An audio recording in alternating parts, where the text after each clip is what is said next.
in the near future. Earth is dominated by a powerful world government.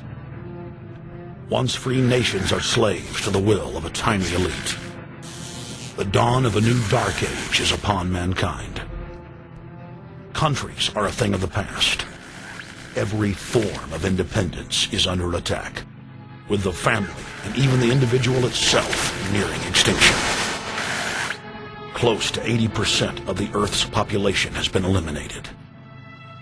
The remnants of a once free humanity are forced to live within highly controlled, compact, prison-like cities, where the science of tyranny is law. A worldwide control grid designed to ensure the overlord's monopoly of power forever. Our species will be condemned to this nightmare future unless the masses are awakened to the New World Order master plan and mobilized to defeat it. First heard about Bilderberg in 1975, and I said, I don't believe it. That's not possible. Who in hell's Bilderberg? I spent 20 happy years with metropolitan newspapers. All the wires are clicking at my ear. That could not happen without me knowing about it. And the thing that first impressed me most was columns in 1957 by the late, great Westbrook Pegler, widely syndicated columnist. He wrote 2 lengthy columns about how approximately 100 leaders of international finance, heads of state, high public officials were meeting behind armed guards and closed doors on Jekyll Island, sealed off. What are these powerful internationalists doing? And why is it so secret? Why do they have armed guards outside? Why is it sealed off? Now, I think what is very difficult for most people to understand is how such a small group of 125 men and a few women control a population base of 6 billion people. Actually, it's much easier than you think. These people work on what I call systemic methodology, meaning that you take a pie, just imagine you take an apple pie and you slice this apple pie into lots of very small pieces, and you put in front of each one of these pieces your man or woman of trust. And by controlling this individual, you control an entire organization.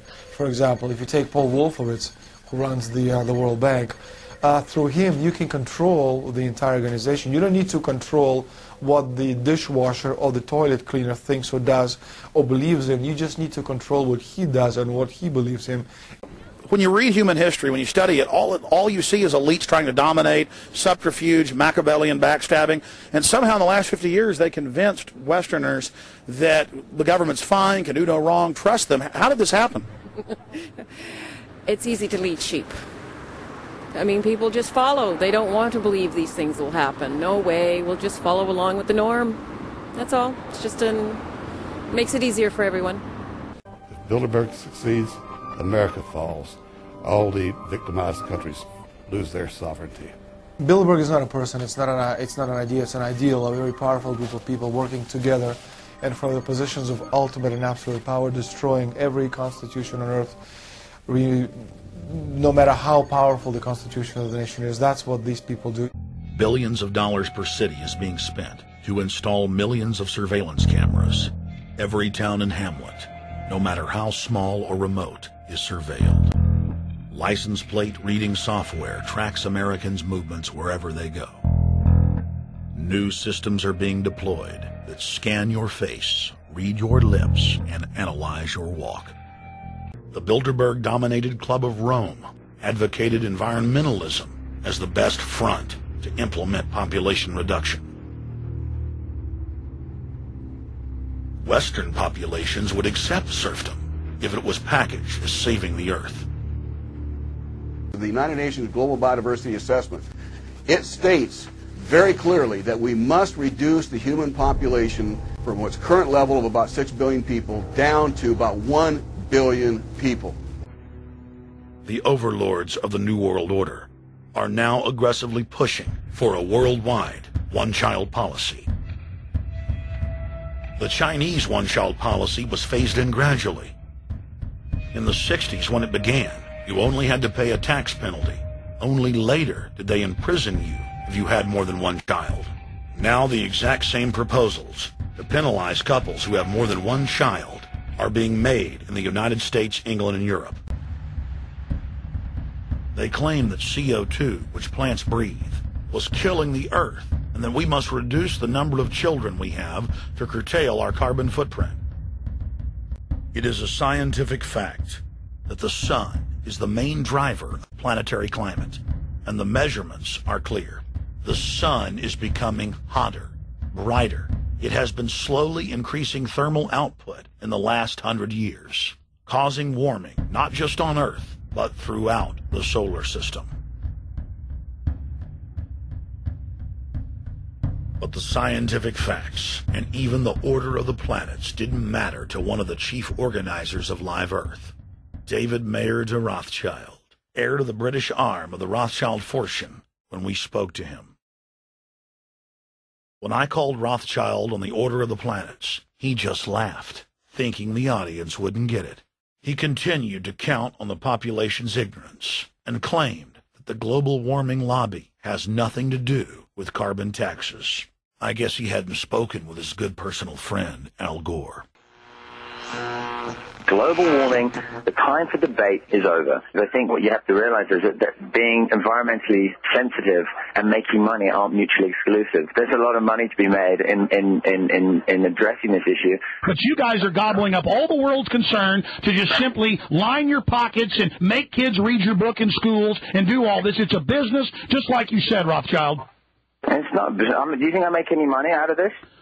It's the same thing. It's the same thing your your money-changing ancestors did. They're in Germany, Red Shield, and I'm calling you out, Red Shield. We know it's a scam. A pollution-based tax system, principally CO2.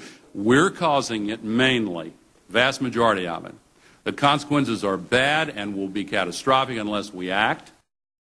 The polar ice caps of Mars are receding at several miles a year, much faster than ours, and that the moons of Saturn and Jupiter are melting. In fact, several of their moons were ice and are now liquid seas. Now, how are SUVs causing that, David Rothschild? That's because those planets are closer to the sun, my friend. No, Jupiter and Saturn are not closer to the sun. Neither is Mars. Yes, sir. I think you'll find, right, that the very simple matter, and what I wanted to say, and this is my final point, forget your taxation theory, because actually it's not taxation. The decisions that these people take, again, they not only decisions affect the business community, they affect politics, business, environment, across the entire spectrum. And these decisions are made and taken by a very elite group of people behind closed doors this year at the Brook Street Hotel. We are not privy to these decisions. We're not allowed to know what they're talking about. But we'll definitely feel the consequences of these decisions over the next 12 months when events which apparently by accident seem to happen, in fact, have been planned right here this year at Brook Street Hotel between 8th and 11th of June. Ladies and gentlemen, we're here in Canada today to stand up against the Bilderberg Group that is attempting to get rid of the sovereignty of the United States. The truth of your world government has now been exposed. We know you are ruthless. We know you are evil. To David Rockefeller, to the Rothschild representatives here, to the Queen of the Netherlands, to all of you, we tell you, you are not our queens. You are not our kings. You are not our gods. We do not belong to you. We are not your slaves. We stand as free humans, have stood since the beginning of time against the strong men, against the thugs, against the bullies. We will defeat your world government. We will defeat world tax, and the foresight and the understanding and the will to stand against your entire agenda, including your final plan of world population reduction of 80% that Henry Kissinger penned in 1973. Why do you put mercury in the vaccines, stannous-sodium fluoride in the water? Why? Why do you put cancer viruses in the vaccines? Why have you used depleted uranium now in 4 separate nations? You're arrogant. You have the sickness that elites have had throughout history in their literal and, in some cases, figurative ivory towers. You will and you are failing now. Your New World Order will fall. Humanity will defeat you.